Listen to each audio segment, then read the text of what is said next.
What's up? It is your guy, Mark my words. Out here getting some of this fresh air, baby. So, I wanted to come to you and talk to you a little bit about it. Well, we often talk about entertainment versus fulfillment, okay? And as men, especially when we're going through health and fitness, our health and fitness journey, right? Health and wellness. Just trying to get better so we can live longer, live a longer, healthier life. We talk about outside factors that contribute to our stress. And man, when you're a guy, you know, your resources have a lot to do with your stress levels. The amount of resources that you have available to you, how your resources are being allocated, who's benefiting or not benefiting from your resources. So for a lot of us, that's just, you know, our money. But your resources could be, you know, a vacation home that you have, some of your assets, your cars, some things that you use to make money from, perhaps. So how are your resources being allocated? But today, I just felt like I needed to hit on, you know, how focusing on entertainment will have your resources depleted and play into higher stress levels. And bro, when you are stressed out, it is hard for you to actively pursue your health and fitness goals. It's hard for you to show up for your children. It's hard for you to show up in your relationships. All right. So every once in a while, let's just say every 30 days, you should be assessing how much money you're spending on entertainment and how much time you're spending on that entertainment. Meaning this, let's just say we use sports a lot, but most of us guys, we like to get into some type of sporting activities, right? So let's just say you watch football every Sunday from 1 to 10 o'clock. You go from the 1 o'clock game all the way down to the 10 o'clock game if you're on the East Coast, right? West Coast starts a little earlier. That ends up being like 9 to 7 p.m. And let's say on those days, you go to a sports bar, you enjoy the games with a couple of your guys. That's the time you spend with them, right? Which is good because that's that sense of community, and you always need community and positive relationships to remain well. But the entertainment piece, you always have to assess how much time and resources you have to put into those activities, okay? Now, that being the case, how much time, first off, are you putting into your football Sundays, right? Because we will look at how much money we're spending on something, and we kind of act as if that's the only resource that matters. When quite honestly, man, your time is probably just as valuable, because whether you have money or not, you can do stuff with your time. A lot of times your money doesn't affect situations. So how much time are you spending? Okay, so if you're spending 8-9 hours, what could you be doing during that 8-9 hours? If you're spending $200 drinking, eating, you know, just whatever you might do, sometimes you might go to games, again, which are really great experiences. But you do have to assess if it seems like you're wasting resources, or if you could be really doing a lot more with those resources. Because what ends up happening is you end up getting stressed out. And you don't know it. You don't know it at the time, man. Most of the time, we don't know that we're becoming stressed about stuff until we're super stressed about it. So, in this example, if you spend $200 a week, bro, that's $800 in a month. You're spending 8 hours on a Sunday. That's 32 hours in a week. What could you do with that 32 hours? And what could you do with that $800? Now, I know it's hard for some guys, man, because, man, dude, that's my day. Sundays are my day to let my hair down a little bit, have time with my guys. and relax. And yo, I'm with it. You have to have that time. But I think what we do is it doesn't stop there. It doesn't stop there, yo. Most guys just don't watch football one day a week. You know how we do, man. Because it's available to us more than once a week. So we end up watching it 3 days a week.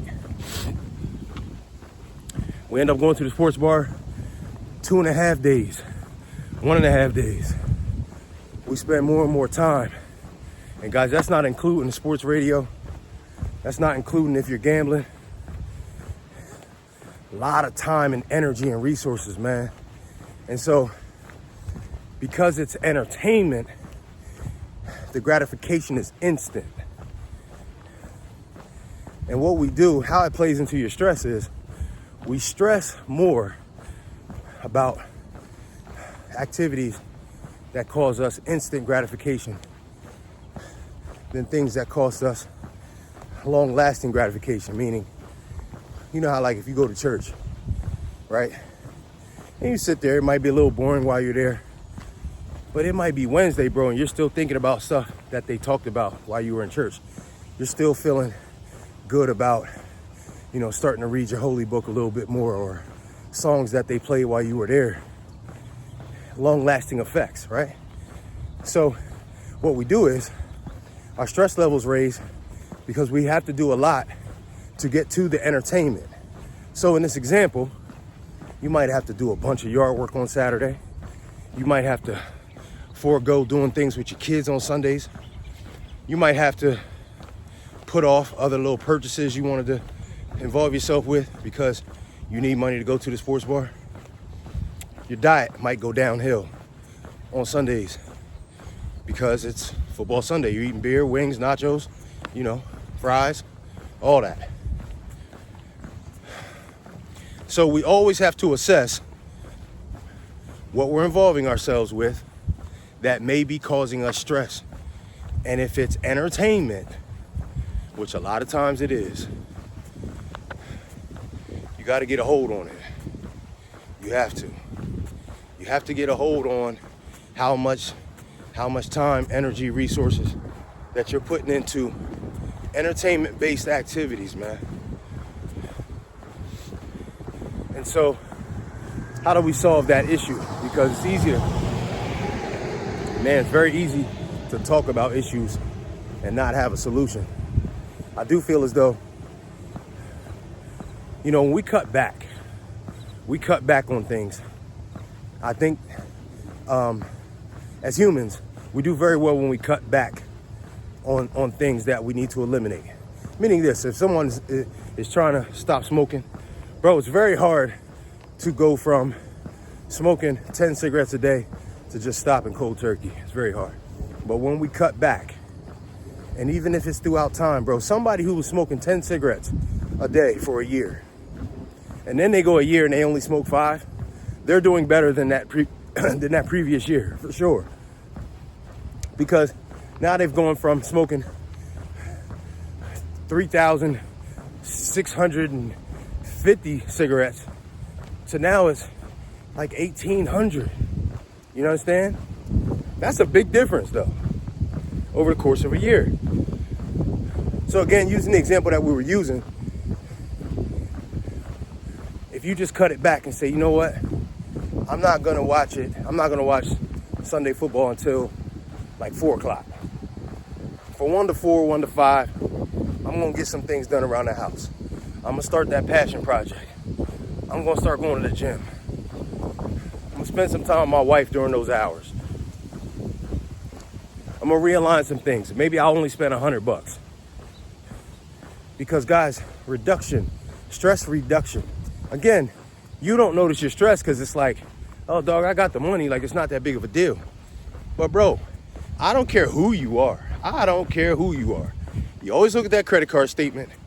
You always look at that bank statement. And whether it's Sundays or Fridays, you take a look at it, and you're like, dang, I spent that much? We've all had that feeling. I spent that much? Damn. it causes stress, bro. Because even when you have it, you realize you probably could have spent it in just a better way, man. There's just a better way you could have allocated those funds. So nobody's saying that you shouldn't pour into, making yourself better or having fun. But bro, entertainment, the only gratification you get from it is instant, man. I'm telling you, and it's never going to change. Bro, that doesn't change. It has never changed throughout years. The modes of entertainment changes. So now we have social media, we have Netflix, right? We have we just have a lot of different ways to entertain. Okay? It has changed throughout the years. But people wanted entertainment when they were in the 50s, bro. They just had to get it in a different way. They had to go to bars and, comedy shows perhaps, and go see a band play perhaps, right? There were different ways to get entertainment. Now we can access it differently than what they did. But it was the same concept. Instant gratification. Happy when you're there. No long-lasting effects after you leave.